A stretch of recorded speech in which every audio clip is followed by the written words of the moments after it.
Happy Friday Fun Day, everyone! Yay! Today is probably going to be shorter because I have like just a little bit of time to record and a little bit of time to edit because we've got family dinners and all sorts of great stuff going on this weekend, and so and I also am bad at planning.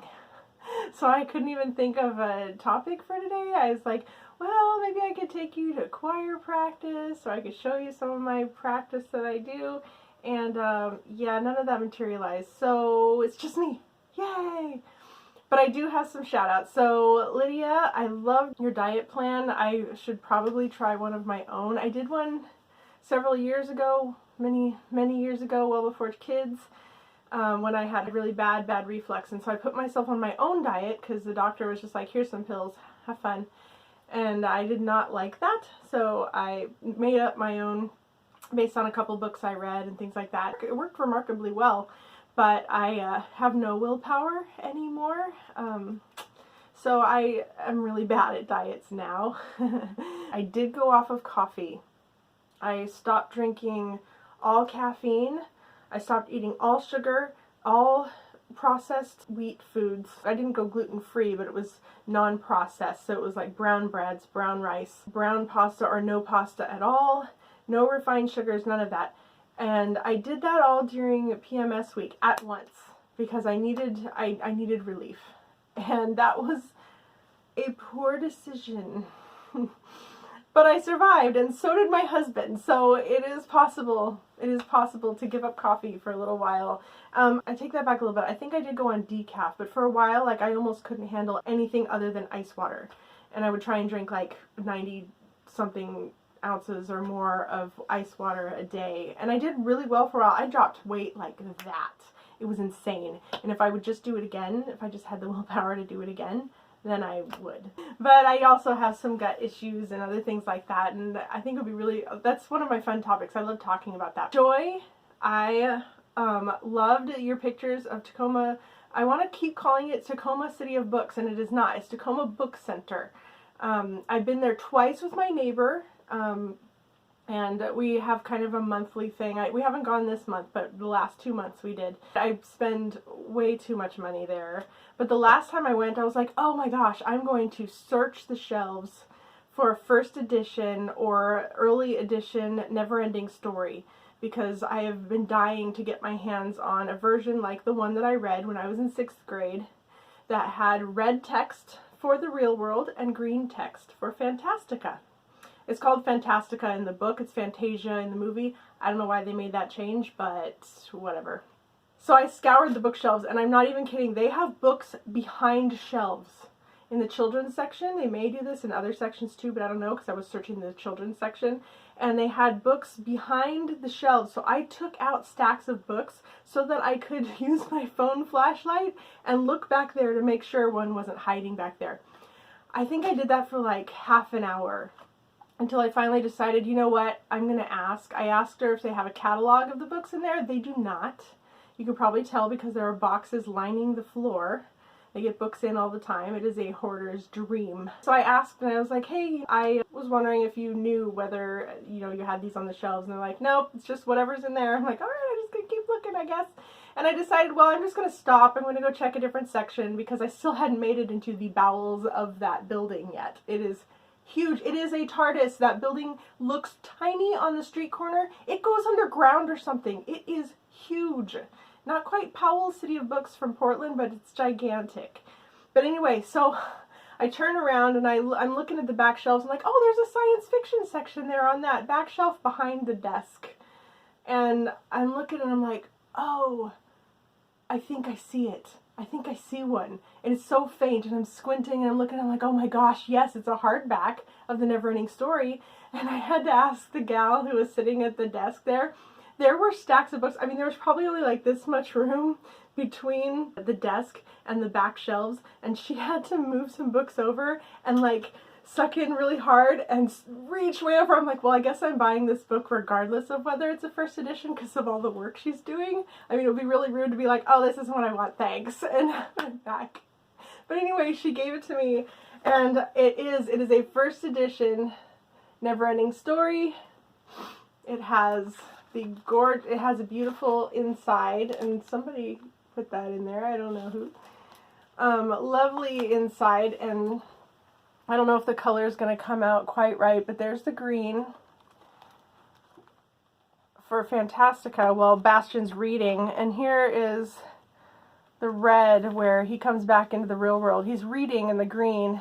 You know, in the movie ends with no spoilers or anything, but Bastian's flying on Falcor. It's been like 30 years or something, guys, so I'm not spoiling anything. If you haven't seen it, then you've seen the gifs of Bastian riding the Luck Dragon.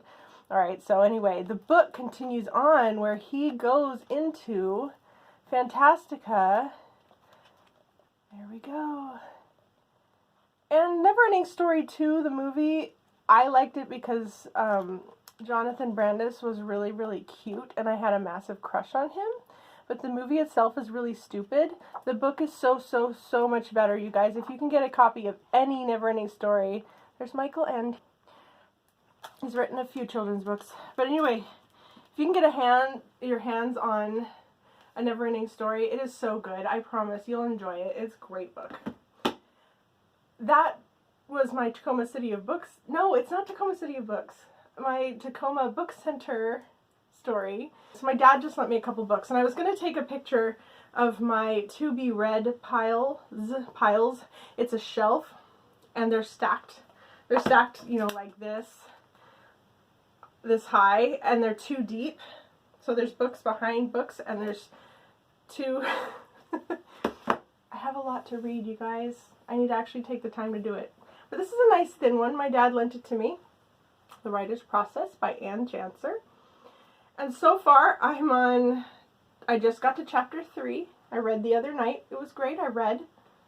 Actually, so far, I really like what she has to say. This resonates with me because what she's saying is so reminiscent of how I think.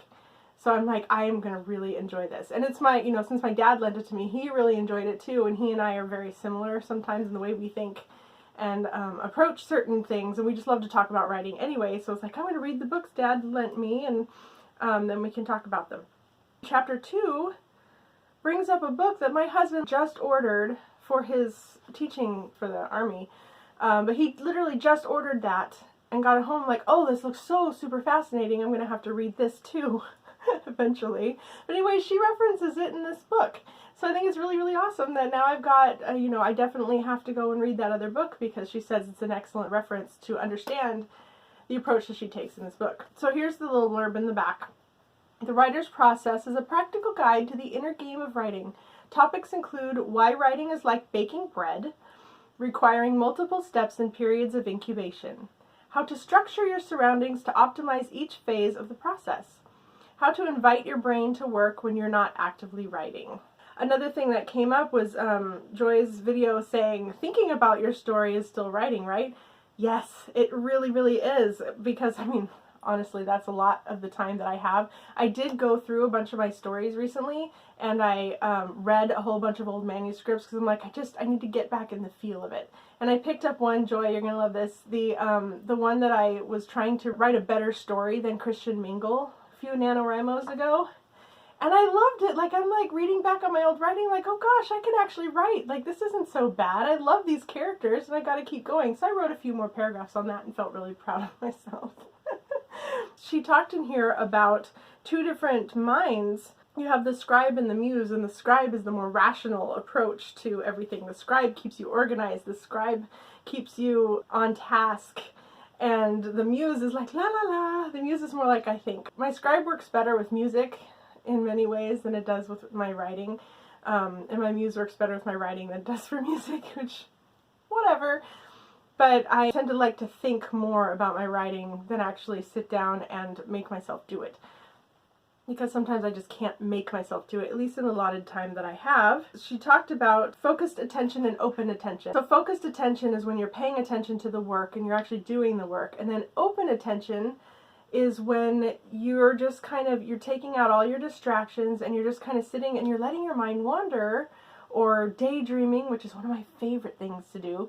and or listening to music, just letting your mind go places, and it's part of the creative process. It helps your body be creative. It helps your mind open itself up. It kind of connects those little dots that have maybe been loose.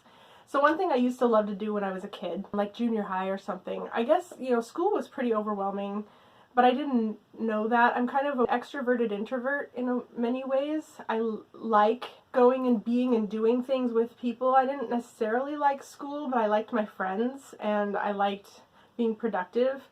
And school actually was where I got a lot of my writing done, so, you know, take that with a grain of salt. But anyway, I think that was the wrong idiom, but I don't care. So I would put on my headphones and I'd listen to new age music, which is just, it's basically pretty more modern composers, nature-y music with instrumentals. I talked about that in our first video too. Narada was the name of the producing company, and there's a bunch of other ones like David Lanz was one of my favorites, Spencer Brewer, Tingstad and Rumble, David Arkenstone's one of my other favorites, a whole bunch like that. And I would just put my headphones on and I'd lay in bed and I'd just dream. And I wouldn't sleep, I'd just daydream to the music. And it was one of my very favorite things to do. And I haven't done it a whole lot as an adult because usually I'm like, okay, I'm going to listen to music while I'm driving, while I need to relax. But I don't just sit and let my mind wander as often. But I think really sometimes that's kind of what I'm missing. So I'm hoping to be able to like do that maybe a few minutes. It's not actually meditation, it's just open attention.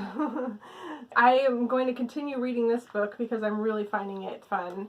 And then hopefully I will have more interesting subject matter for next week. Although, I mean, this wasn't disinteresting, I guess. Anyway, I hope you guys have a great week. Tomorrow is Riley, and then Sunday is Joy again. And this one more week, or 2 more weeks, I think. I have a calendar, it's somewhere else. Anyway, 2 more weeks of vlogging with a writer. So have a great one, guys. Enjoy the summer.